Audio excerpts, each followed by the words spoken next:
Welcome to the Author's Porch, where every good conversation happens. Sit back, relax, and enjoy the ride from author to author. We want to give you an experience where you learn and enjoy the conversation. Authors tell you about their journey, you learn about new books, and at the end of the day, you go home with a smile on your face because the Author's Porch is a beacon of light, bringing you home to the family you never knew you had. We hope that you enjoy the show.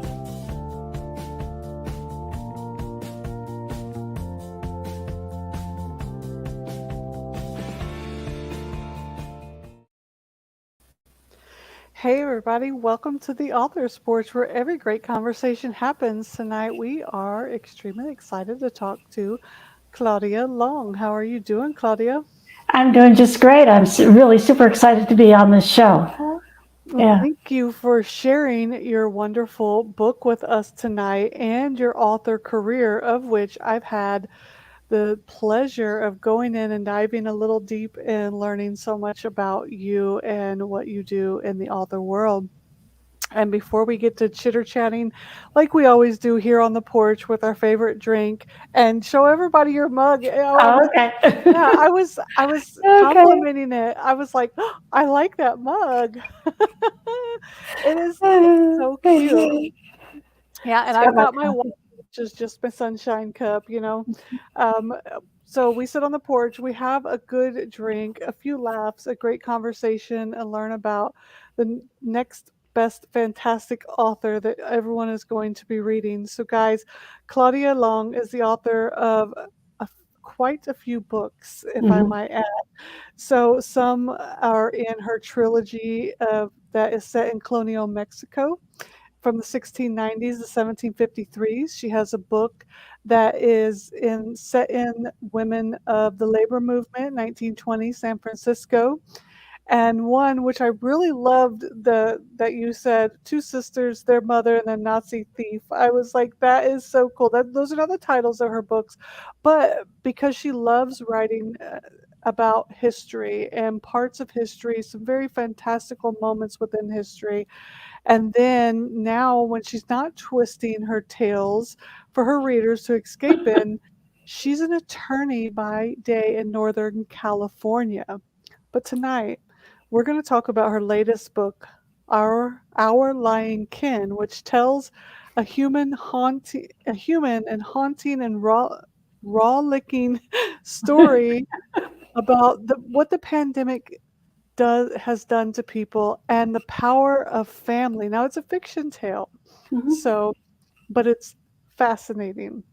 So Claudia, thank you for being here. We're gonna have a great time. I think so. I'm excited. It's evening where you are, and it's afternoon where I am here in California. Yeah, And so I'm just spending my afternoon sitting on the porch with you, which is kind of cool. yeah. I always said that the best conversations happened on the front porch because you're without all of the electronics usually, even though we do this Oh, virtually. You turn everything off and you have that cool breeze. And I know in California, you guys always have a cool breeze somewhere.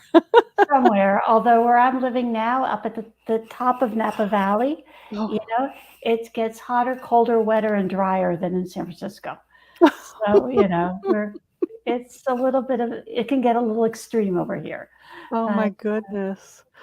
So you go from being an attorney, it's like switching out of your superhero cape, which is your writer world, right? Because, mhm. every writer's a superhero. And then you put on your suit and you go into your attorney world. How is that work for you? How do you go between the two? Well, it's funny, I've been writing for a long time and I've been a lawyer for even longer. So, yeah, don't do the math. Just don't do the math, okay?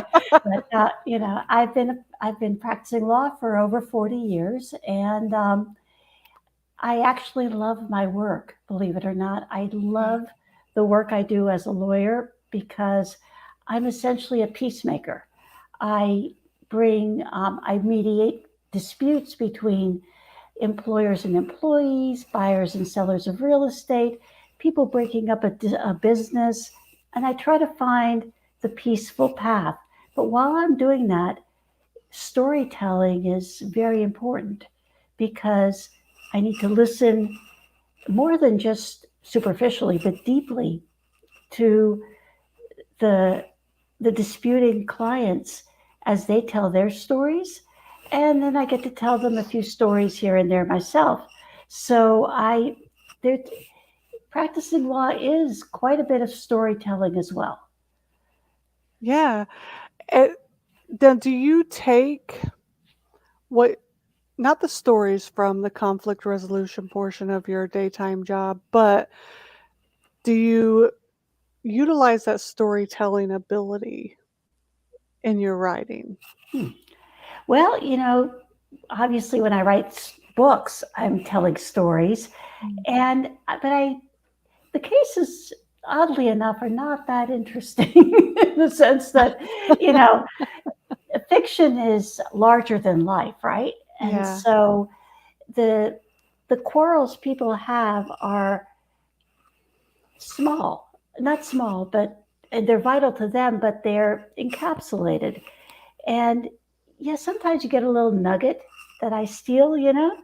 but truly, in fiction, we try to make it more of a universal story, a story that you can relate to and somebody else can relate to, and have coming from very different lives. So, Mhm. there's a grain of some of the things that I've come across, but for the most part, it is quite enlarged in my fiction. Right. Now you said that you've been writing for quite a long time. When did you start writing? Um, if I tell you the truth, um, It doesn't about have to be a year. It could be okay, in about what about, yeah. about 30 years ago, Okay. actually probably longer. My daughter was about 6 months old, and I was home with her, Yeah. and I started trying to write and didn't work out. And then I wrote some, oh, what do we call it? What's the polite word for this? Uh, Women's erotic fiction. Let's go with that. Mm. And I wrote that. That sells quite well, by the way, just so you It know. does. It Yeah, does. I tried my hand at it, so it's pretty fun. it But it is. yeah, and as a lawyer, of course, I had to write under a pen name. And no, I won't tell you what my pen name is. We want the inside scoop, Claudia. And then one day I said to myself, I want to write something seriously good. And Yeah. that's when I started writing Josefina's Sin, which is the first in the trilogy that takes place in colonial Mexico. Mhm. And I think I started that in 2009 because it came out in 2011. Wow. So that's a while. Yeah, that's fascinating. Did you know from a small child that I always like to ask people, growing up, what did you want to be? But did you know that writing was your niche, or did you know that you wanted to be in the legal world? No, neither. Neither. I wanted to have a store. I still like to have a store one day, but I wanted to have a little store. And I grew up in Mexico City, and I wanted to have a little Lupita that's like a little corner store, you Yeah. know? And to me, having a store where people would come in and I would talk to them and they would talk to me, and I would have my little shop goods, just Yes. always seemed like the best way to live. And so I think the only part I got to keep was people talk to me and I talk to them, Yes. and but I didn't end up being a storekeeper. You know, there's still time. There's Maybe still you'll time. have a bookstore. I'd love to have. I have 1,800 books in storage, Oh my so gosh. maybe I should have a used bookstore. What do you think of that? You already have a bookstore. It's just a matter of if it's open to the public or That's not. right. That's right. You know, so I live down here on the border of Mexico in Brownsville, Okay, I've been to which is Brownsville. where Matamoros is, Yes. and I want to have. I call it a community coffee shop because it's not a coffee shop that is where you see all the businesses. I want to open up a coffee shop right here on the corner inside of a neighborhood and it's only going to have two little tables where a couple people come and have coffee, but there's books everywhere. So that's what I want to have Well, is I could be something your like supply. that. I could be your book supplier because boy, do I Right? have books. So I totally get having that shop because growing up, those conversations, and that's why the porch is so important, and Mhm. talking to people on podcasts, it just those intimate conversations, learning about people and cracking up and finding those connectors, right? Like you wanted to have a shop, I want to have a shop one day, those connectors. Yeah, And I think books do that. they do. They I think you're definitely do right. that. No, I Now think you're right. you talk about family in your new book, which Mhm. is a huge connector. And why did you pick that subject, or did this book pick you? Hmm. That's an interesting thought. Our Line Kin is the second in what I've started as a series, and the first is Nine Tenths of the Law. And here's that. Okay, Nine Tenths of the Law. Okay, yeah, Okay, I saw and that. yeah, and that's the two sisters, their mother, and a Nazi thief, and those are two sisters, daughters of a Holocaust survivor, who see a menorah in a museum. And one of the sisters, Zara, remembers a conversation with her mother from so long ago that where her mother had said, I had one just like that. And so their quest is throughout this book to find it again. And while they are doing that, of course, they end up in some deep trouble, one thing and the other. Yeah. And those are sisters and their mother. And then after Nine Tenths of the Law came out right into the pandemic, it came out in April 2020. Thud. Wow. Yeah. Yeah. And I started to write the next book about these two sisters because I wasn't done with them. Mm. And I started to write Our Line Kin. And Our Line Kin is again Zara and Lilly, but now they've been away from one another.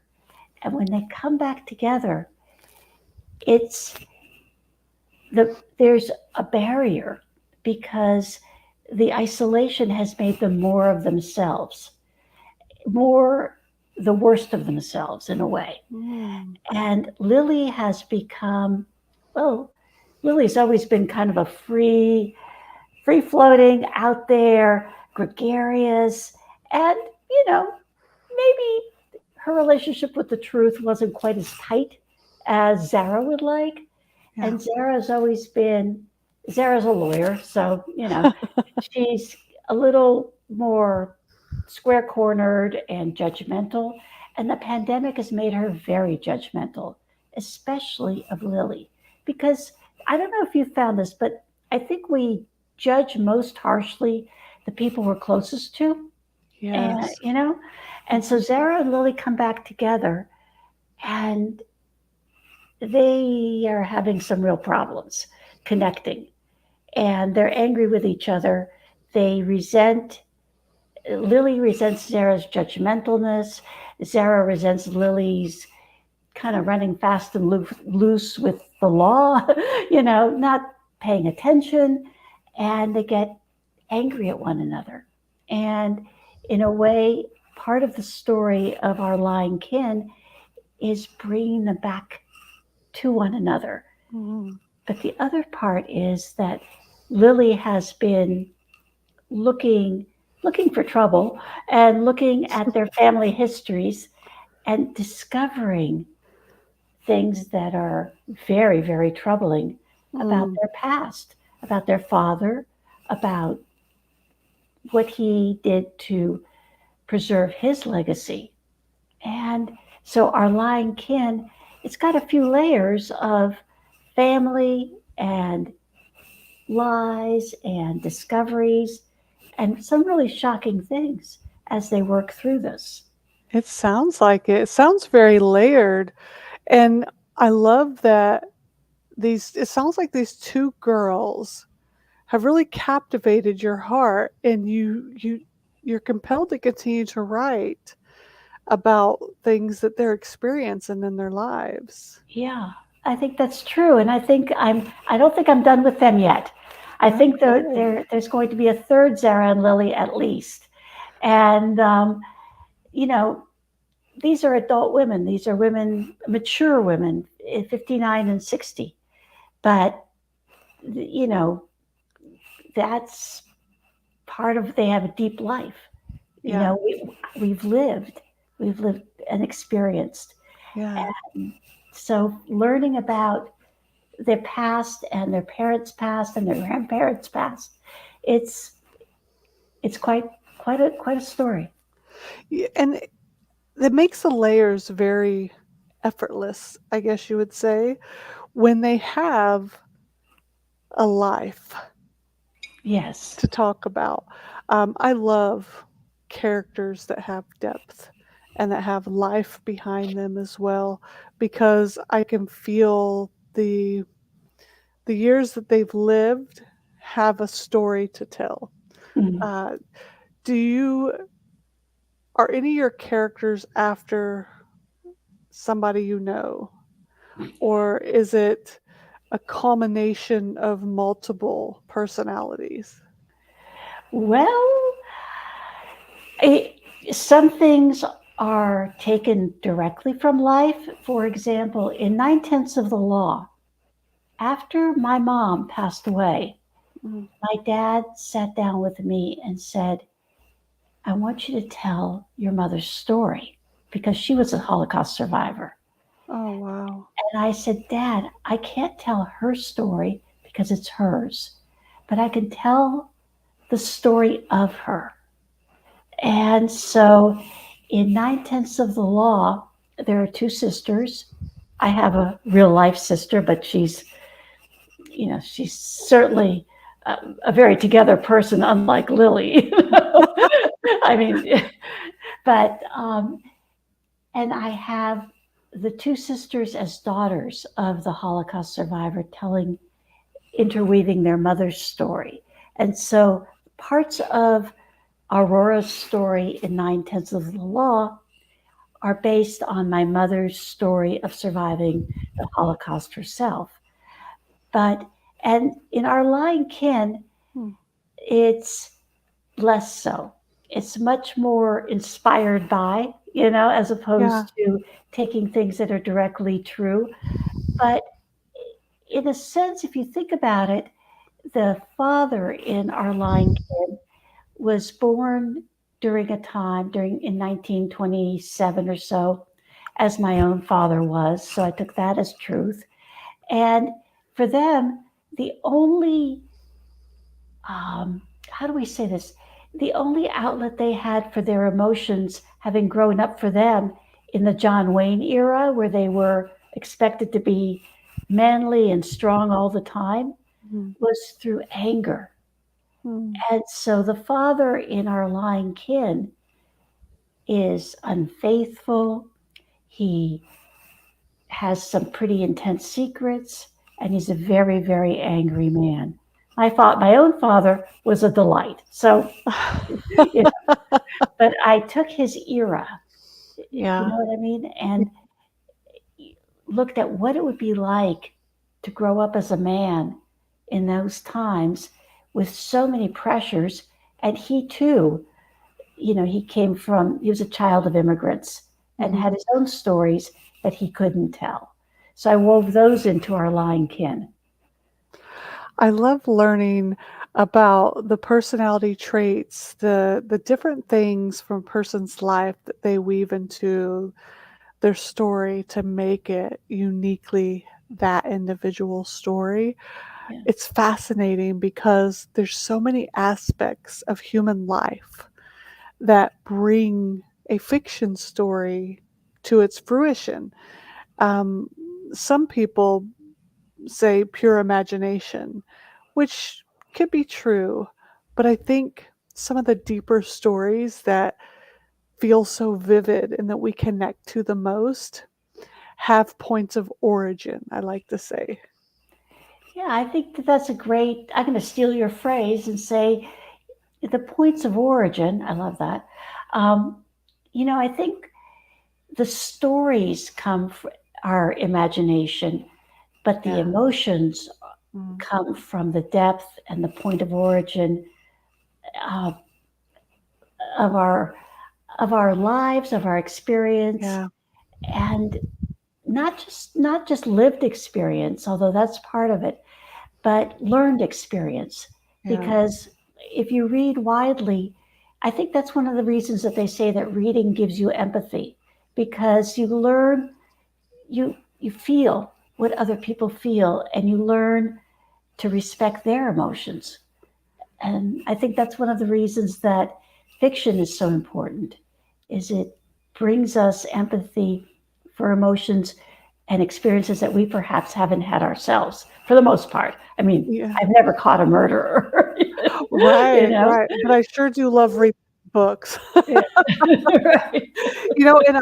And you say your mother, God rest her soul, it is was a Holocaust survivor, and I've never experienced that or been around anybody. I was stationed in Germany, and I went to Amsterdam, and I saw Anne Frank's house, which was a lifelong dream of mine because when I was a young girl, I read her book, Diary of a Young Girl, and every year I read it because it's my Mm. favorite book of all time. And I've never experienced anything like that, but by reading that, I can empathize, I can feel the struggle and the heartache and some of those things. So I think that you're absolutely right. Fiction and even nonfiction, I think by reading stories of things that you haven't personally experienced, can become part of that situation in your heart, and you can be there and experience it in your mind. And I think that's the glory of reading. Now, you say you have, was it 18,000 or 1,800? How many books was it? It's it's a big storage unit. Um, what happened is we downsized, Uh-huh. and I had this huge library, and so Wow. I managed to fit about 350, 400 now, books into my new little house, Yeah. downsized. But I have 1,800 books Wow. sitting in my storage unit. At first, we tried to sneak them into the library donations, and Yeah. they after a while they caught us and they said, "Mr. and Mrs. Long, could you stop donating books, please?" That's too funny. But if I went perusing through those books, what would I find? What would Claudia Long's library tell me about Claudia Long? Well, you'd probably think, my goodness, she reads everything, doesn't she? She's completely indiscriminate, it seems. Yeah. I've got, I love, first of all, I love mysteries, okay? Mm. And I read them like M&Ms, you know what I mean? It's my, Yes, love almost that. my guilty pleasure, you know? And so I have tons and tons of mysteries, all sorts, historical mysteries, contemporary mysteries, just about everything you could think of. And then I have books in other languages because I love to read in Spanish. I also read in French. So I have books in French, I have books in Spanish. I have art books. I have, uh, let's see, I have occasional science books, but not because I know absolutely nothing about science. And sometimes I would get curious about something, so I'd buy a science book and I would try to read it. And you'll see that I have curiosities about magic and Mm. tarot cards and um, oh gosh, what else do we have in there? I just and my husband is a poet in Wow. addition to being a lawyer. So we have enormous collection of poetry books, and but those aren't in the storage unit. Those got made it into the house. Yeah. I'm trying to think. I mean, just the range is unbelievable. It So it would say that Claudia is well-versed across many different disciplines. I'm afraid so. You're a world reader, that's what it would That's say, it. and I love that because oops, I keep hitting my mic, sorry about that. What I think a lot of people don't realize is being diverse in your reading helps you become very diverse in your writing as well. Mhm. as an author, and it makes your writing just come alive more on the page Hmm. as well. So I find it very fascinating, and I think people are really going to enjoy your writing. It Yeah, tells a lot about writers. I hope so. The other thing I have a lot of, I have about 100 cookbooks. Yeah, right? Is that, and I love to cook. I just adore it. But my mother used to say, um, I'm not a kitchen patriot. I cook everything. And so, in other words, she wouldn't just cook her own kind of, food that she grew up with, Uh-huh. but rather all worldwide, a world cook. She was. Yeah. And so I too love to cook cuisines from all over the world. And one of the things that you'll find in my books is there's a ton, there's food. People are eating all the time, but it's not. I don't know if you've read books where you feel like the food or the recipes are shoehorned in. Mm. This is Yeah. more, um, it just happens because everybody needs to eat. Yeah. And so Zara loves to cook and she thinks Lily's the worst cook in the world. So she's always saying, oh, no, no, no, let me do this. You're doing it wrong because she's very judgmental. Yeah. And she'll start to say, no, you see, you need to whip the egg whites like this, and you need to do this, and you need to do that. And it all gets into the book. And by the end, I'm hungry reading it. I'm hungry writing it. That is So so cool. It's funny because you talk about cookbooks. When I was stationed in England, oh, you've been everywhere. I started collecting cookbooks. And at that point, I loved to cook and try new things, and most of it turned out horrible because I'm the world's most horrible cook. So, and then when I married my husband years later, and I would cook for him, I thought I was doing okay. Well, come to find out, he finally told me, if I eat another casserole, I'm gonna puke. I can't take any more Oh no. casseroles. Oh no. Well, so I don't cook anymore, thank God. My husband is the cook, and he cooks Uh, marvelously. So I gave away my large collection of cookbooks because they were not any use to me, and he does not use recipes. ah. I always ask him, what did you put in here? It's so good," and he tells me hocus pocus. And how in the beginning of our marriage, which going on I think 11 years now, it would aggravate me because I'm like, "No, I wanna learn." But now I'm like, "I don't care as long as it's good food." But one cookbook that survived was one that was put together by all the mothers of the school that my kids went to in England, and I love it because it's fascinating, all the different meals from all the different places, Yeah. and cooking is another great connector, like a porch is a great connector. Having conversations is a great connector. Food connects people all around the world the same way books do. Yeah. And I just find it fascinating. And my sister, you talk about sisters in your book. My sister's coming in a couple of weeks, and she's the cook. Like, Mm. she can cook anything. So I told her she can cook while she's here if she wants to. Well, there you go. It's sort of like Zara and Lilly, where only one will cook.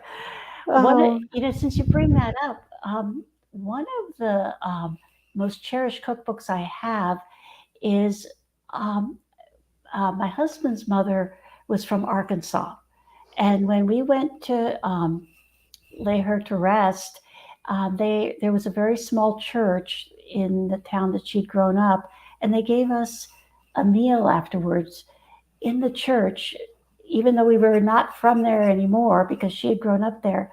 And they had a cookbook of the ladies of that church from Umphrey, Arkansas. oh, And I got that cookbook and I cherish it.